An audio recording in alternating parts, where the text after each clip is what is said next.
사무엘상 28장은 다윗의 말년의 일을 알려줍니다. 1절을 보면 다윗이 이스라엘의 모든 고관들, 곧 각 지파의 어른과 왕을 섬기는 반장들과 천부장들과 백부장들과 왕과 왕자의 모든 소유와 가축의 감독과 내시와 장사와 모든 용사를 예루살렘으로 소집하였다고 알려줍니다. 그들을 소집한 후 다윗은 자신이 성전을 건축할 마음이 있어서 성전 건축에 필요한 재료를 준비하였다는 사실을 언급합니다. 하지만 하나님은 다윗이 전쟁을 많이 하여 피를 많이 흘렸기 때문에 성전 건축을 허락하지 않으셨다고 설명합니다. 하지만 솔로몬이 다윗을 대신해서 성전을 건축할 것이고, 그뿐만 아니라 솔로몬이 하나님의 계명과 법도를 힘써 준행하며 그의 나라를 영원히 견고하게 하겠다고 약속하셨다는 사실을 전합니다.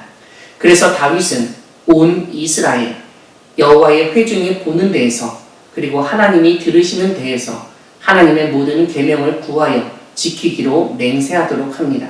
그리고 솔로몬에게는 하나님을 알고 온전한 마음과 기쁜 뜻으로 섬기라고 합니다. 10절을 보면 무엇보다 다윗은 솔로몬에게 여호와께서 너를 택하여 성전의 건물을 건축하게 하셨으니 힘써 행하라고 유언처럼 말합니다.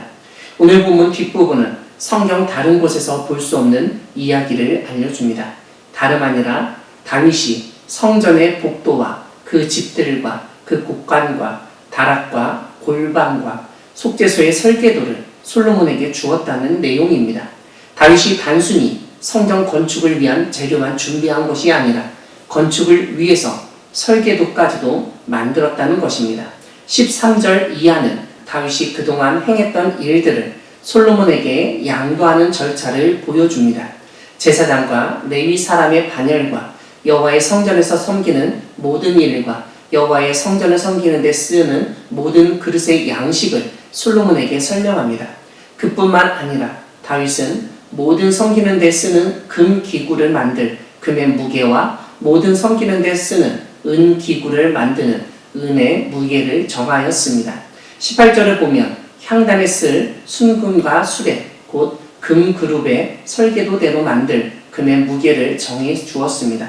그러니까 다윗은 성전 건축을 위한 만반의 준비를 다 했던 것을 알 수 있습니다. 19절을 보면 다윗이 설계도를 어떻게 마련했는지 알려줍니다. 여호와의 손이 내게 임하여 이 모든 일의 설계를 그려 나에게 알려주셨다고 설명합니다. 이와 함께 다윗은 솔로몬에게 제사장과 레위 사람의 반이 있으니 하나님의 성전의 모든 공사를 도울 것이라고도 알려줍니다. 또한 모든 공사에 유능한 기술자가 기쁜 마음으로 솔로몬과 함께할 것이고, 모든 지휘관과 백성이 온전히 솔로몬의 명령을 따를 것이라고 안심시킵니다. 사랑하는 광야교회 성도 여러분, 하나님은 이전 세대가 하지 못한 일을 이후 세대가 계승하여 진행하도록 도우시는 분이십니다. 오늘 본문이 알려주듯 다윗은 성전을 건축할 마음이 있었고 건축할 재료도 준비하였습니다. 그뿐만 아니라 성전 건축을 위한 설계도도 있었고 성전 기구에 대한 지식도 상당했습니다. 설계도가 있고 각각의 기구에 대한 지식도 있고 건축할 재료들이 있고 노동력이 있으면 성전을 건축할 수 있습니다. 그럼에도 불구하고 다윗이 성전 건축을 하지 않은 것은 하나님이 허락하지 않으셨기 때문입니다. 이런 점에서 다윗은 하나님의 말씀에 잘 순종하는 사람이었다는 것을 알 수 있습니다. 다윗은 아무리 자기가 하고 싶은 일이었다 하더라도 하나님이 허락하지 않으시면 그 일을 하지 않았습니다. 사실 왕으로서 그렇게 한다는 것이 쉬운 일이 아닙니다. 왜냐하면 왕은 자기 마음대로 다스리고 사람들을 움직일 수 있는 권력을 가진 사람이기 때문입니다. 이스라엘의 왕이었던 다윗이 하나님의 말씀에 순종한 것은 하나님이 자신을 택하셨고 이스라엘의 왕으로 세우셨다는 아주 단순한 믿음에 기초합니다. 그리고 그 믿음은 다윗이 건축하지 못한 성전 완공을 그의 아들 솔로몬을 통해서 이루어 주시겠다고 약속하신 말씀을 믿고 따르는 것에서도 그대로 드러납니다. 이러한 다윗처럼 하나님의 말씀에 순종하는 우리 모두가 되기를 소망합니다. 우리는 우리가 원하는 것을 이루어주시는 하나님만 생각하고 하나님이 허락하지 않으면 우리가 멈추고 하지 않아야 한다는 사실은 좀처럼 생각하지 않습니다.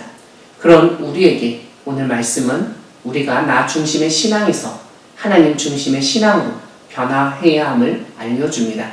다윗처럼 우리를 택하시고 우리를 각자의 자리에 세워주시고 도와주신 하나님을 인정하고 감사하며 하나님이 원하시고 기뻐하시는 일을 행하는 우리 모두가 되기를 소망합니다. 아멘.